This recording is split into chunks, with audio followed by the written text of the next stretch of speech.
Merci Alexandre pour l'introduction. Mesdames, Messieurs, je vais essayer d'aborder quelques aspects du syndrome du compartiment intra-abdominal en se rappelant tout d'abord que ce n'est pas quelque chose de neuf, mais qui a vu son développement se majorer de manière importante au cours des dernières années, surtout sa reconnaissance, mais où vous allez voir, il reste un certain nombre de questions qui sont non résolues et qui sont importantes. Alors, qu'est-ce qui a relancé beaucoup le débat? En fait, c'est un individu qui a formé un club, puis une société, qui s'appelle Manu Malbrin, et dans les années début 2000, s'intéressant un peu à la problématique dans le cadre plutôt de la traumatologie, il a voulu réaborder tous les patients critiques en se disant qu'on sous-estimait l'importance de cette entité.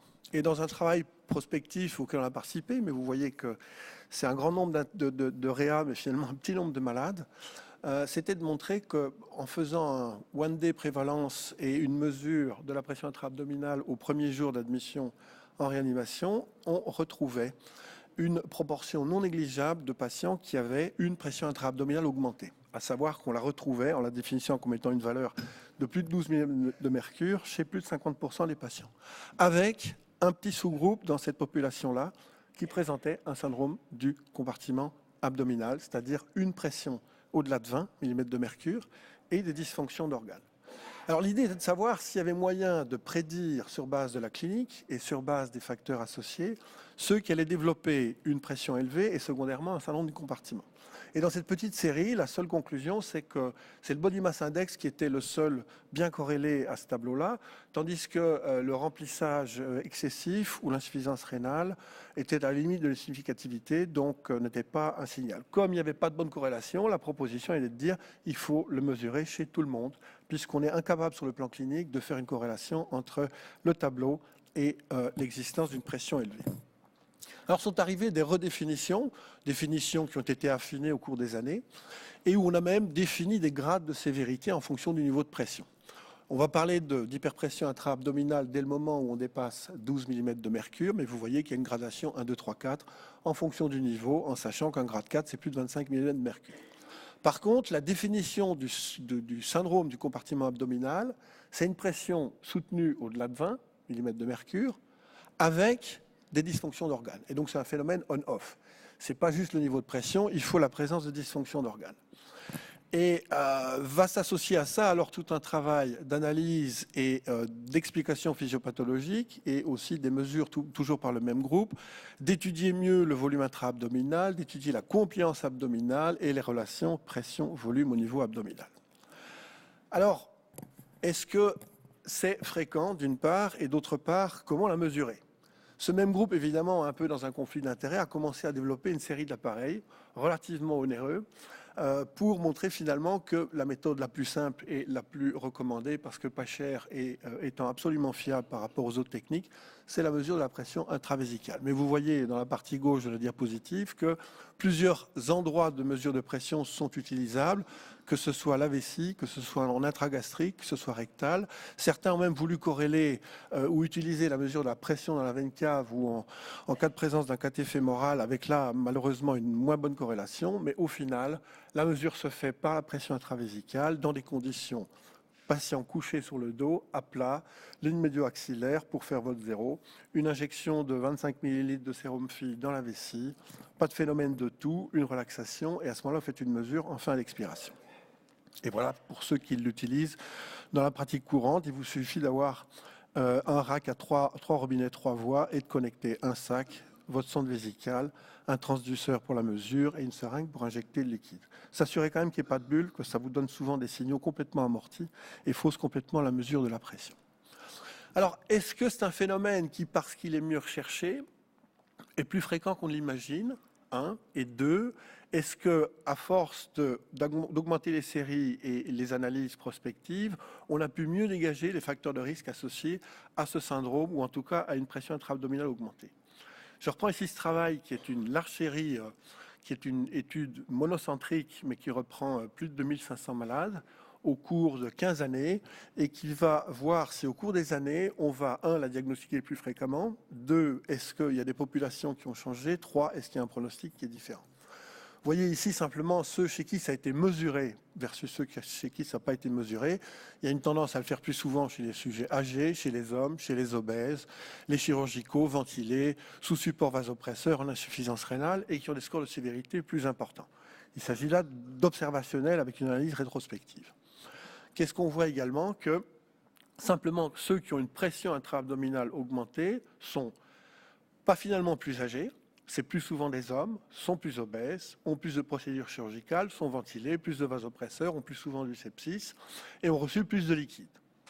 Donc grosso modo, on retrouve surtout de dire que ceux qui sont plus sévères ont un risque plus accru d'avoir une pression intra-abdominale augmentée et d'ailleurs avec une mortalité qui est plus élevée que dans ceux qui n'ont pas cette pression augmentée. Et quand on regarde l'évolution au cours du temps, qu'est-ce qu'on constate? On constate, et ça c'est les barres noires, qu'au fur et à mesure des années, il y a une diminution significative de l'incidence de cette hyperpression intra-abdominale et du syndrome du compartiment intra-abdominal. Or, la population n'a pas grandement changé. Est-ce que ça veut dire qu'une appréhension ou en tout cas une recherche plus systématique fait qu'on modifie l'approche thérapeutique? Peut-être. Est-ce que le reconnaissant plus facilement, on prend des mesures qui ont un impact positif? Peut-être, mais vous constatez également qu'il y a une tendance à voir une mortalité qui se réduit au cours du temps. Et là, je pense que malheureusement, on ne peut pas conclure au fait de mesurer et de traiter comme étant associé à un gain sur la mortalité, parce qu'il y a énormément de phénomènes qui ont influencé les changements de mortalité au cours du temps dans les populations de réanimation.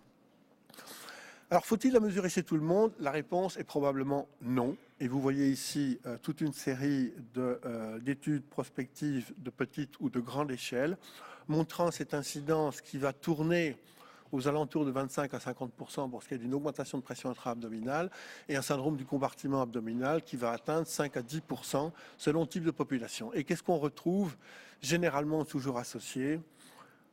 Le poids, la surcharge liquidienne, le support vasopresseur, le sepsis, certaines pathologies très spécifiques, on va y revenir, comme la pancréatite, l'insuffisance hépatique, et associé à cela la ventilation mécanique, mais pas à elle toute seule. Donc, au final, la recommandation, c'est plutôt de dire, si on veut la mesurer, c'est principalement chez les gens qui sont ventilés et qui ont soit des brûlures extensives, du trauma certainement, de la pancréatite, de l'insuffisance hépatique, de la chirurgie abdominale de type rupture anévrismale aortique et les polytraumas, bien entendu. Dans les autres populations, le sujet ventilé avec un sepsis seul n'est pas nécessairement celui pour lequel il va falloir instaurer ce type de monitoring. L'autre élément qui est important, et là on reviendra au débat sur qui cause quoi, c'est le rôle de l'apport liquidien. Alors ici, c'est une série assez récente sur une population assez large de quasiment 2000 malades, où ils ont repris toutes les données de patients polytraumatisés hémorragiques et essayer de trouver les facteurs associés au syndrome du compartiment abdominal. Vous voyez qu'il y a une incidence dans ces polytraumas qui est 6%, là je parle du syndrome du compartiment intra-abdominal, mais vous voyez qu'à la base, ce sont des gens qui ont des signes de sévérité plus importants, un lactate plus élevé, un INR beaucoup plus anormal, une mortalité d'ailleurs qui est double, mais vous voyez la quantité de liquide qu'ils ont reçu dans le cadre de leur réanimation. Donc c'est de nouveau la même chose, on va y revenir en fin de discussion, c'est le rôle de la sévérité déterminant le syndrome du compartiment ou le rôle de la prise en charge thérapeutique ayant une influence sur ce syndrome du compartiment. Il est des entités où clairement il y a une corrélation entre le type de pathologie et le risque de développer un syndrome du compartiment intra-abdominal. Et le meilleur exemple, c'est la pancréatite. On est dans un syndrome compartimental avec un processus inflammatoire et nécrotique extensif dans une cavité qui reste fermée et pour lequel on sait qu'il y a un tableau d'hyperperméabilité majeur indépendamment de la production d'acide. Dans ce groupe-là, l'incidence d'augmentation de pression intra-abdominale dépasse largement 50% dans les formes sévères et peut atteindre 80%. Avec un syndrome du compartiment qui est le double de la population générale de réanimation, puisque là, on atteint grosso modo 15%. Donc ça, c'est un groupe où très certainement, il y a lieu, dans la phase aiguë dite toxique des 10 premiers jours, d'avoir un monitoring de la pression intra-abdominale. Alors, je ne vous reprends pas tous les facteurs associés à ce risque accru de pression intra-abdominale parce qu'ils sont nombreux, mais grosso modo, on reste avec toujours les mêmes choses. Le positionnement du malade, le poids initial du malade et donc son body mass index, l'existence d'une insuffisance rénale, d'un choc, de besoins vasopresseurs, de remplissage, d'acidose, bref, tous les témoins habituels de sévérité. C'est dans ce groupe-là qu'il y en aura plus. Comment est-ce qu'il faut voir les choses et comment est-ce qu'il faut imaginer l'influence de ces modifications de volume sur les pressions? C'est assez simple. C'est une relation pression-volume avec des individus qui sont plus à même de tolérer un accroissement de volume et donc qui ont une compliance abdominale accrue versus des individus qui, de par leur morphotype, leur poids ou le type de paroi qu'ils ont une moins grande tolérance. Et voilà deux cas schématiques où, pour une augmentation de volume identique, vous aurez une courbe de pression qui va s'élever chez ceux qui ont une faible compliance abdominale. Alors la mesure de la compliance abdominale, c'est pas facile, mais il faut simplement garder à l'esprit que toute augmentation de volume dans l'abdomen va entraîner une déformation de cet abdomen qui, dans des conditions de type elliptique, va devenir ronde. Si le volume continue à monter, vous allez avoir un stretching qui va s'installer sur l'ensemble de la cavité abdominale, qui est quand même limité par un pelvis qui est fermé et un diaphragme qui peut être plus ou moins souple, mais abaissé dans certaines conditions. Et puis, si l'élévation de volume continue, vous avez un rétroeffet de pression de cette paroi sur la cavité intra-abdominale et sa lumière qui fait monter la pression. Alors, ne regardez pas ça, mais regardez simplement qu'il y a à gauche les facteurs associés à une faible compliance et à droite les facteurs associés à une meilleure compliance. Alors, il y a simplement des conditions physiologiques et plutôt phénotypiques.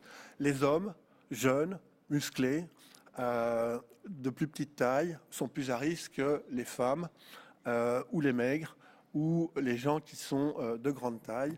De la même manière, on va retrouver ceux qui ont reçu plus de liquide sont plus sévères que ceux qui ont reçu moins de liquide. Et puis, il y a toute une série de pathologies associées. Mais vous voyez que la liste est tellement longue qu'on en arrive à se retrouver en difficulté pour savoir chez qui il faut systématiquement monitorer.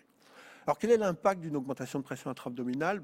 Vous l'imaginez bien, ce n'est pas très différent de la cavité thoracique. Il y a un impact hémodynamique, clair et net. Vous avez une gêne au retour veineux et un phénomène de précharge-dépendance qui s'altère. Vous allez avoir bien entendu une altération de la fonction respiratoire, puisque vous allez avoir par cette montée de pression intra-abdominale un mouvement diaphragmatique qui est gêné et des pressions intrathoraciques secondairement qui vont monter.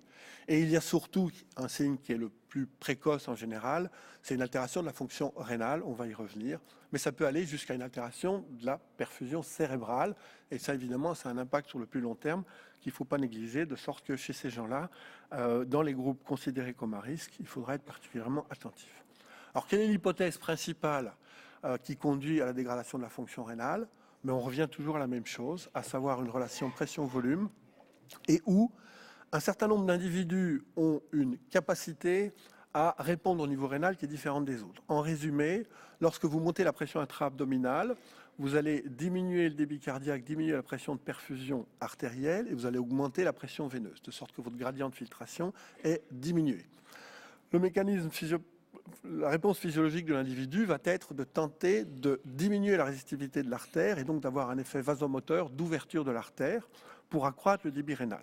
Et ceux qui ont une réponse, et c'est un peu l'hypothèse de Ronco, ceux qui ont une réponse vasomotrice appropriée vont moins vite développer une dysfonction rénale pour des niveaux de pression qui sont identiques à l'opposé de ceux qui n'ont pas cette réponse vasomotrice appropriée. Donc, l'espèce d'adaptation physiologique de la réponse vasomotrice du rein est individu un peu dépendant et va faire que plus ou moins rapidement, en fonction du niveau de pression, la dysfonction rénale va s'installer chez ces patients. Et ça peut conduire à un certain nombre de drames. Et là aussi, on tombe devant le débat de savoir qui cause quoi. Ces tableaux de pression intra-abdominale augmentée, et je pense que Catherine pourra en reparler peut-être tout à l'heure, réduisant le débit perfusionnel et augmentant la pression transmurale au niveau de la paroi intestinale vont s'associer à des phénomènes de d'ischémie intestinale potentielle, voire d'ischémie nécrose, avec comme ici un tableau de pneumatose et de nécrose. Alors, ce même tableau d'ischémie et de phénomène d'ischémie-perfusion va entretenir également le phénomène de pression et d'augmentation de pression intra-abdominale. Donc, de nouveau, on revient du débat sur l'œuf et la poule. Alors, que faire? Que faire chez ces malades chez qui on diagnostique une pression augmentée, voire un syndrome du compartiment? D'un point de vue médical, on est relativement limité. Pourquoi? Parce que vous pouvez essayer de réduire l'apport volémique. Malheureusement, c'est les plus sévères qui ont besoin de plus de volume qui en font plus. Vous pouvez essayer de majorer tout l'apport ventilatoire, sédatif, relaxation et positionnement. Le seul gros débat, c'est de savoir est-ce qu'il y a une place pour une chirurgie de décompression. De nouveau, on va se retrouver essentiellement dans certaines entités où ça semble indiqué. Voilà un travail de Yann de Waal, qui est un ami de Manu Malbrin, qui ont travaillé longtemps ensemble et encore toujours, qui est de montrer que dans la pancréatite sévère, en fonction de la sévérité, il y a des pressions plus augmentées. Et le fait d'opérer, décomprimer, va accroître, diminuer la pression. Et dans une série prospective prenant tout malade ici, on montre qu'en décomprimant, on diminue la pression. Ça paraît relativement logique, ce n'est pas une surprise, bien entendu, puisque vous libérez le compartiment. Associé à cela, une amélioration des échanges gazeux à gauche de la diapositive et à droite, une diminution du score SOFA au cours du temps. Quel est le bénéfice de la chirurgie par rapport à l'évolution naturelle? C'est un peu difficile et donc les recommandations sont difficiles à tenir. Donc, en conclusion, la difficulté dans le syndrome, c'est de savoir qui est l'œuf de la poule, puisque ceux qui vont développer ce syndrome-là sont ceux qui ont les conditions les plus sévères, qui ont besoin de plus de liquide, plus de support, plus de vasopresseurs, plus de ventilation, que de perméabilité accrue. Et donc, est-ce que c'est un tableau qui est simplement le témoin d'une sévérité plutôt qu'induit par la thérapie? Nous sommes limités sur le plan de la prise en charge en dehors de la chirurgie de décompression, qui doit se limiter principalement au trauma et à la pancréatite à ce stade-ci. Il y a clairement besoin d'études contrôlées prospectives pour voir dans quelle mesure la chirurgie de décompression amène un bénéfice sur le devenir de ces patients, indépendamment de gagner sur la pression et sur les dysfonctions d'organes. Je vous remercie.